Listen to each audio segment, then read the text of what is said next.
Oi pessoal, tudo bom? Estamos aqui para mais um vídeo.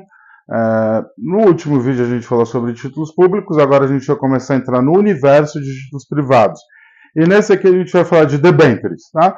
Debêntures nada mais são do que títulos, só que em vez de eles serem emitidos pelo governo, eles são emitidos por empresas. Tem características muito parecidas, tá? Então, primeiramente são títulos de renda fixa. Então você conhece a sua remuneração no momento da aquisição do título, tá? Que pode ser pré-fixada, pós-fixada, híbrida, igualzinho a gente viu nos títulos públicos. Elas podem ou não pagar cupom, debêntures geralmente pagam, tá? Mas elas podem não pagar. Cai naquela tabela regressiva do imposto de renda, então sobre sua rentabilidade você vai pagar ali entre 22,5% e 15%, há exceções que a gente vai tratar aqui, tá? E quem é que pode emitir debêntures?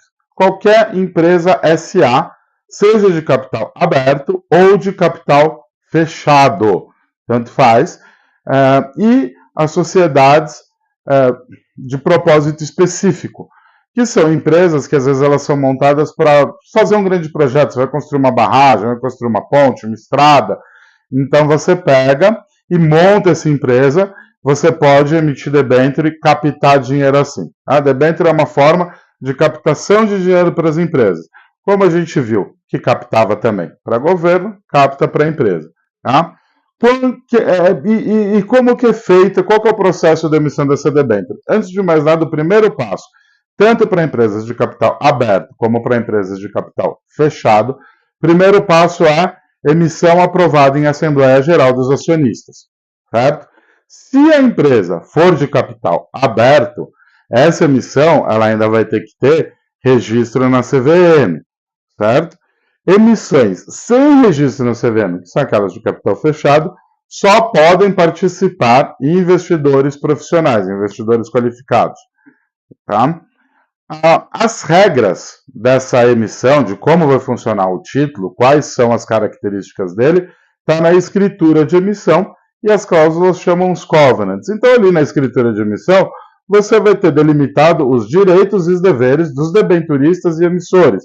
Lá vai estar a remuneração, se o título vai ou não pagar cupom, se são conversíveis em ações. Então, existem debêntures que em determinado momento você pode converter em ações, tá? Se elas podem ter resgate antecipado pelo emissor, se esse resgate é em momentos já pré-determinados, né? Ou se ela pode, se de repente o emissor pode resgatar essa debênture a qualquer momento, vai estar tudo ali nessa escritura de emissão, certo? Então, vamos lá, algumas regrinhas. Podem ou não pagar cupom. Elas podem ser conversíveis em ações, ou seja, em determinado momento você deixa de ser um credor da empresa, que é quando você tem debênture, você está emprestando dinheiro para a empresa, para ser um sócio da empresa. Isso tem muita debênture acaba tendo essa característica ali na regra de emissão dela, tá? E isso daqui também é importante, elas podem ser adquiridas antecipadamente pelos emissores, pelas empresas, certo? Dentro das debêntures, você não tem aquela garantia do fundo garantidor de crédito e você não tem a garantia do governo, que é a garantia do, olha, eu sou o governo, eu imprimo dinheiro e eu te pago. É por isso que títulos do governo são considerados como títulos de risco zero e as debêntures não, elas vão ter níveis de risco. Agora, quais garantias você pode ter numa debênture que vai estar lá, na escritura de emissão? Você pode ter garantia real. Então, uma empresa vai fazer uma emissão de debênture e ela deixa como garantia uma plataforma de petróleo, um navio, automóveis, máquinas, tá? Vai estar lá. Essa é a garantia mais forte que tem, que você pode ter dentro de uma debênture, tá? Essa garantia, numa massa falida de empresa, ela só perde para créditos trabalhistas, né? Para ações trabalhistas. Então, logo depois você tem ali as garantias reais, certo? Você tem a garantia flutuante. O que é a garantia flutuante? Ela não prende, ela não aliena, ela não penhora um bem da empresa. Só que você tem vantagem também na massa ferida da empresa no caso de uma eventual liquidação. Tá? Então você vai ter as trabalhistas, você vai ter as garantias reais e você vai ter os de garantia flutuante. E aí você tem as que não dão garantia. As que não dão garantia, você simplesmente está lá, junto com todos os credores. E você ainda tem a de garantia subordinada. A de garantia subordinada, você só tem garantia da massa falida da empresa antes dos acionistas, tá?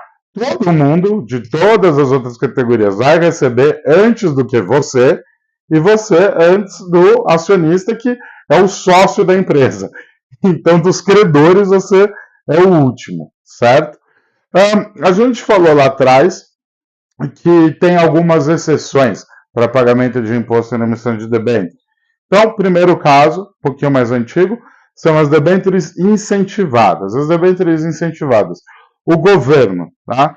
Ele tem algumas áreas de interesse e ele fala para as empresas, olha, quando você estiver captando de recurso via debênture para projetos nessas áreas, o seu investidor, pessoa física, não paga imposto de renda, certo?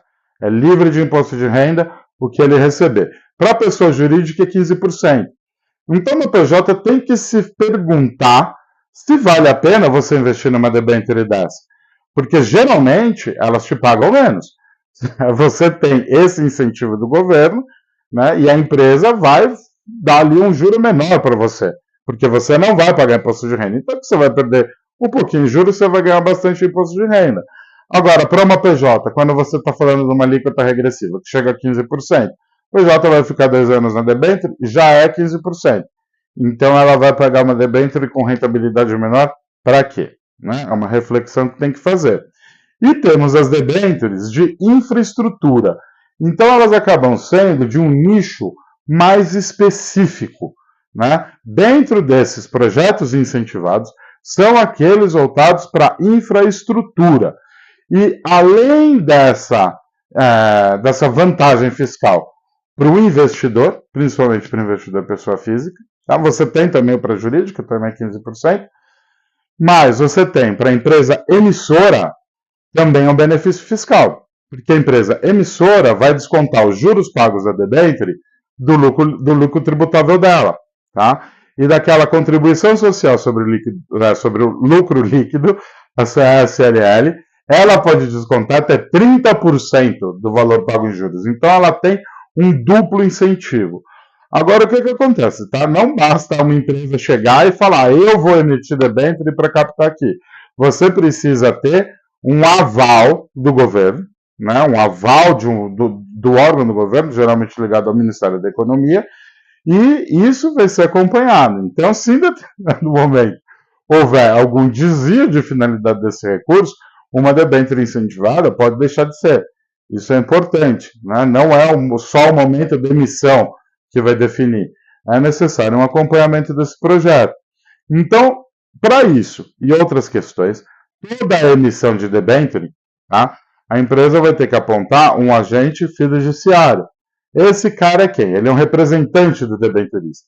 Tá? Quem pode ser agente?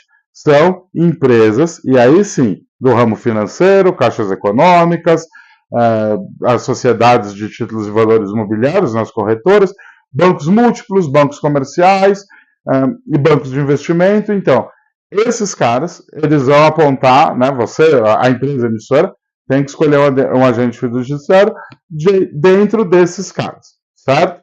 E além dele acompanhar o real incentivo, o real uso do valor do dinheiro, ele vai representar os debenturistas em assembleia, né? Ele vai prestar as informações relevantes para o grupo de debenturistas, ele faz a fiscalização, conforme a gente já falou, ele vai executar as garantias, se necessário, é ele que vai pedir a execução daquele bem que foi deixado em garantia para você, né, resguardando seu dinheiro, vai participar das assembleias de debenturistas e vai também convocar se for necessário, tá?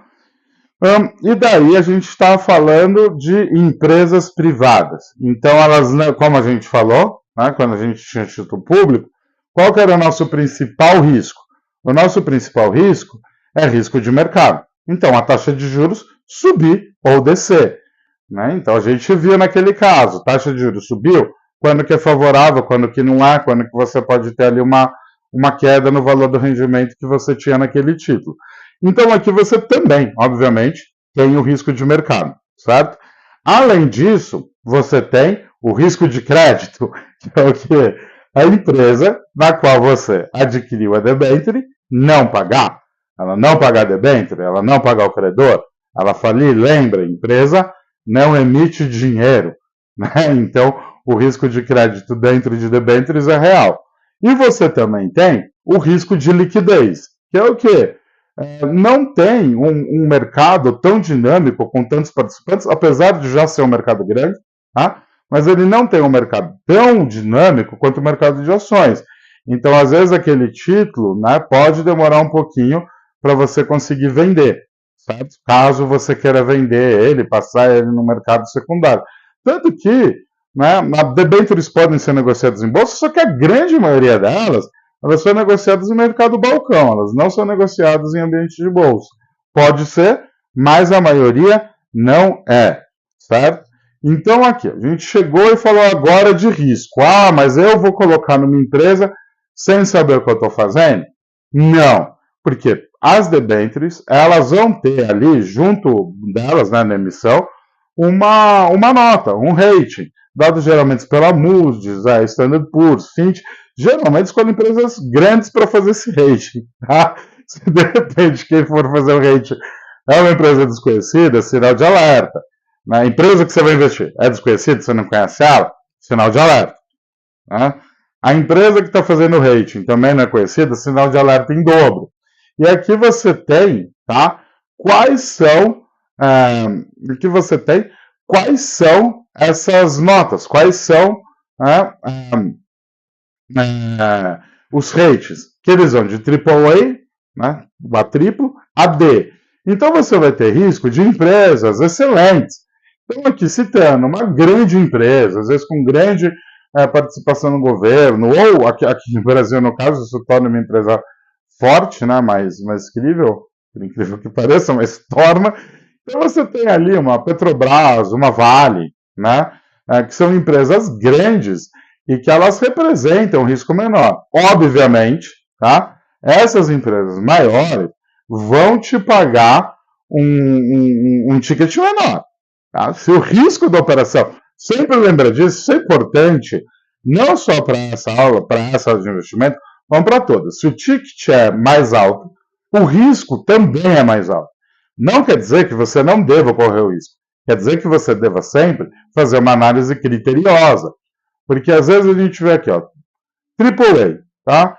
E daí você tem uma empresa B+, e dentro dessas categorias você tem o mais e menos, mas o importante é mais ou menos você saber isso daqui em prova também. Dificilmente isso daqui é cobrado, tá? Para quem está fazendo essa aula por uma questão de certificação, essas questões que a gente já tratou, elas são mais cobradas que isso aqui, mas para você que quer investir, isso é o principal. E para você, tá? Não vai ser cobrado em prova, mas você vai estar administrando a recurso de terceiro. Então, é bem importante você se atentar a essa questão, né?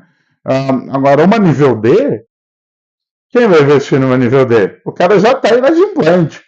Então ele coloca lá, olha, vou te pagar 100% em um ano. Até pior ainda, qual que é a chance desse cara que já está inadimplente te pagar 100% daquele valor que você está colocando em um ano? Né? Então a gente precisa analisar aqui com critério, não são só AAAs, que são empresas de operações interessantes de você investir. Né? A gente precisa sempre aquilo, fazer uma análise, conhecer a empresa, conhecer o projeto, ver quais são as garantias da debênture. Né? Isso daí a gente estava tratando agora, é bem importante. Então, são todas as questões que você faz análise na compra da debênture. Outra coisa que é importante você fazer uma análise, né? Debênture versus taxa Selic. A debênture, ela vai como todas as notas e como a letra financeira, né? Em momento de queda de taxa de juros, tá? Elas são mais interessantes de você adquirir. Em momentos de alta de taxa de juros, tá? E sempre assim, não em momentos, em expectativa. Porque como a gente já falou antes, o mercado precifica antes, ele tem uma expectativa de que o juro vai subir, ele já começa a agir nesse sentido antes da canetada. certo? Então, em um momento de alta de taxa de juros, a sua debênture ela vai ficar menos interessante, vai ficar mais difícil de você vender, porque outros emissores, tá, outras pessoas, vão ter a oportunidade de estar em investimentos pagando taxa mais alta do que aquela que você tem. E tem um. Né? E tem dois, você vai ter novos títulos também emitidos por empresas que vão estar com uma atratividade mais interessante, certo? E aquele seu valor de face vai estar perdendo. Então, em momentos em expectativa de queda de taxa de juros, certo? Aí você está mais animado. Opa, vai começar a cair aqui. Vamos tirar um pouquinho desses meus títulos, né, de governo, vamos colocar numa empresa. Porque uma empresa AAA, ela vai te pagar mais do que o governo paga. E qual que é a chance de uma empresa dessa da calote? Existe, mas é muito baixa. E aqui, para a gente finalizar, lembrando qual que é o custo disso, se a sua debênture não é uma debênture incentivada ou uma debênture de infraestrutura, que são aquelas que têm isenção, que é a tabela regressiva do imposto de renda. Falamos em tabela regressiva de imposto de renda, na maioria dos casos é isso aqui que a gente está falando. Vão ter algumas exceções, mas para os títulos públicos e para os títulos privados, né, é isso aqui. Outra coisa que é importante, né, quando a gente fala do não pagamento de imposto, a gente está falando em alíquota zero para a pessoa física, ali naqueles casos, certo? Não é isenção, é alíquota zero. Isso é muito diferente, porque a alíquota você mexe de forma muito mais fácil do que você tirar uma isenção ou criar um imposto em cima. Então não é que não tem imposto, é que a alíquota dele é reduzida a zero. Tá bom?